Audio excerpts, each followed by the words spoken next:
Welcome to a Wednesday edition of Autoweek TV. Let's get today's show started with birthday wishes to driver Arie Luyendyk. The two-time winner of the Indy 500 turns 58 today.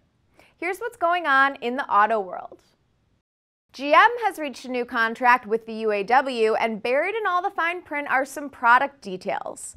GM plans to build a new mid-size pickup truck at a factory in Missouri, and it will reopen the old Saturn plant in Spring Hill, Tennessee to build two new mid-sized vehicles.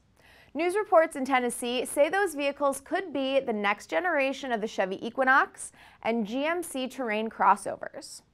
GM is also looking at its plans to add another small car. Automotive News reports that it could be a version of the Opel Astra badged as a Buick. A British company says it plans to build a modern version of the iconic Jensen Interceptor starting in 2014. The company, CPP, is co-owned by a Russian businessman. CPP says it will build the Interceptor in a new factory on the site of the former Jaguar Browns Lane plant in Coventry, England. A team of Coventry-based design consultants has completed the styling of the car.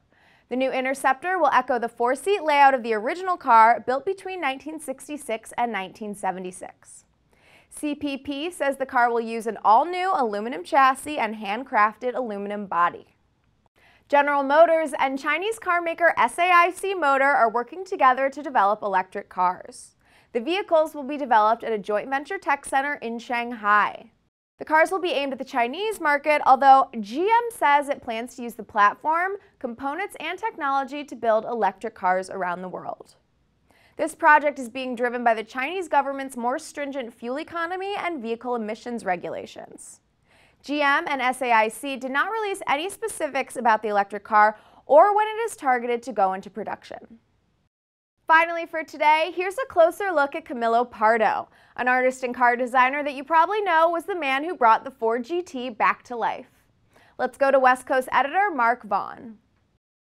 You may know Camilo Pardo as a Detroit artist and designer whose oils on canvas, furniture, and fashion designs have been shown around the city for years, and whose parties at his downtown Detroit loft are more or less legendary.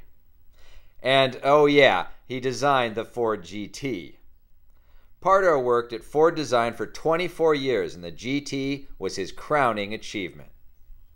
He left Ford and is now making the transition to full-time artist, part of which included a show out west on the rooftop ABH swimming pool bar at the Thompson Hotel in Beverly Hills.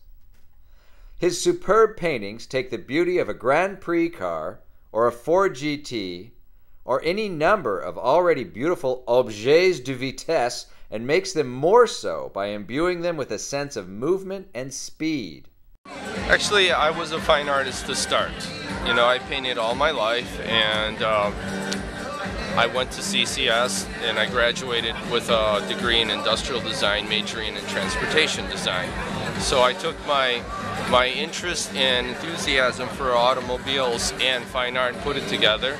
Worked on primarily concept stuff, concept cars, performance cars, and in the Ford GT, of course, SVT vehicles. For the amount of time I was there, I really enjoyed it. I was lucky to be on the programs that I was. But that was only during the day. There are 24 hours in each day, and Pardo made the most of all of them.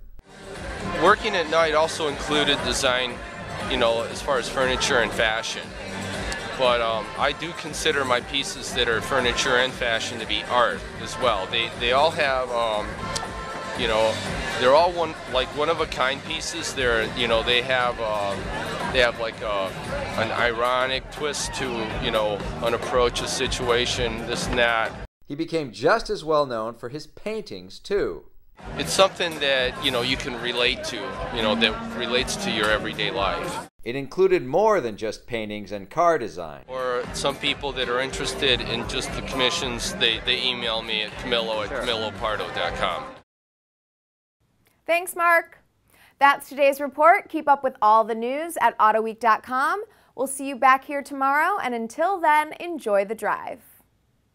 Thanks for watching today's edition of Autoweek TV. Be sure to catch all the latest car enthusiast news on Autoweek.com, in Autoweek magazine, and in Autoweek's iPad edition.